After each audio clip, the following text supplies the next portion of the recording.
Common mistakes பார்த்தீங்கன்னா வந்து அந்த என்ன எக்ஸாம் நம்ம படிக்கிறோன்றது ஒரு தெளிவான விஷன் இல்லாமல் படிக்கிறது தான். ஸோ இப்போ நான் இந்த எக்ஸாம் தான் படிக்கிறேன் அப்படின்னு இல்லாமல் எல்லா எக்ஸாமுக்கும் நான் படிக்கிறேன், ஐ எம் ஓப்பன் டு எனிதிங்கிற மாதிரி நான் சிஜிஎலோ எழுதுறேன், பேங்கிங்கோ எழுதுறேன், எஃப்சிஐ எல்லாமே எழுதுறேன் அப்படின்னும் போது ஸோ பர்டிகுலர் ஒரு எக்ஸாம் ஃபோக்கஸ் வச்சுக்கோங்க. ஒரு எக்ஸாம் ஃபோக்கஸ் வச்சுட்டு அதை மட்டுமே படிங்க. அதுக்கப்புறமா அதுக்கு ரிலேட்டடாக தான் எல்லா எக்ஸாம்ஸுமே இருக்கும். அதுக்கப்புறம் அது ரிலேட்டடாக நீங்கள் அப்பியர் ஆகலாம்.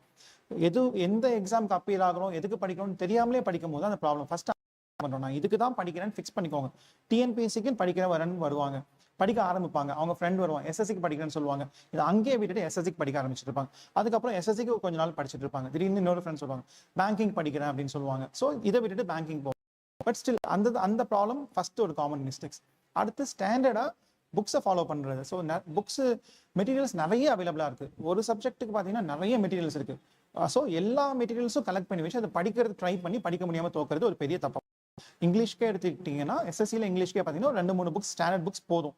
ப்ரீவியஸ் கொஸ்டின்ஸ் தான் எப்பவுமே ஹெல்ப்ஃபுல்லாக இருக்கும். நமக்கு அந்த ப்ரீவியஸ் கொஸ்டின்ஸை சால்வ் பண்ணிட்டு ஸ்டாண்டர்ட் புக்ஸ் ரெஃபர் பண்ணி ரிவைஸ் பண்ணிட்டு மார்க் டெஸ்ட் எடுத்தாவே போதும். அது பண்ணலாம். ஆனால் இது பண்ணாமல் நிறைய புக்ஸ், இங்கிலீஷ்க்கு ஆப்டிடியூடுக்கு நிறைய புக்ஸ், ரீசனிங்க்கு நிறைய புக்ஸ் வாங்கி வச்சுட்டு எதையுமே கவர் பண்ண முடியாமல் ஸோ அது ஒரு பெரிய தப்பு பண்ணுறாங்க. அதை விட ரொம்ப முக்கியமாக என்னன்னா டைம் மேனேஜ்மெண்ட்.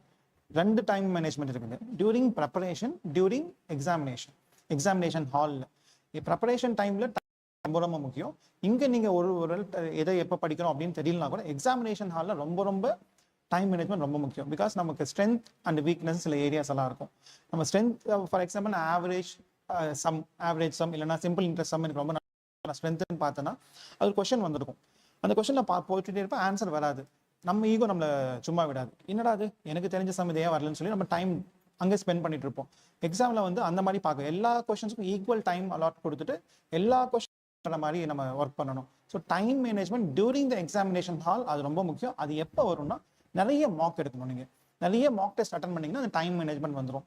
ஸோ ப்ரிப்பரேஷன் டைம்லையும் சரியாக டைம் மேனேஜ் பண்ணாததுனால நிறைய நம்ம ஆஸ்பிரண்ட்ஸ் மிஸ் பண்ணுறாங்க. நல்லா படிச்சவங்க கூட எக்ஸாமினேஷன் ஹாலில் டைம் மேனேஜ்மெண்ட் பண்ண முடியாததுனால அங்கேயும் நிறைய பேர் வந்து மிஸ் பண்ணுறாங்க. So time management is very very important. கம்மியாக மெட்டீரியல்ஸ் கலெக்ட் பண்ணிக்கோங்க, அதையே நீங்கள் ரிவைஸ் பண்ணி நல்லா படிங்க, அது போதும். ஸோ ஒரு விஷன் ஃபிக்ஸ் பண்ணிக்கோங்க, என்ன நீங்கள் படிக்க அந்த எக்ஸாம் ஃபோக்கஸ்டாக இருந்துட்டு அதை நீங்கள் ஃபோக்கஸ் பண்ணி டெஃபினெட்லி கிளியர் பண்ணிடலாம்.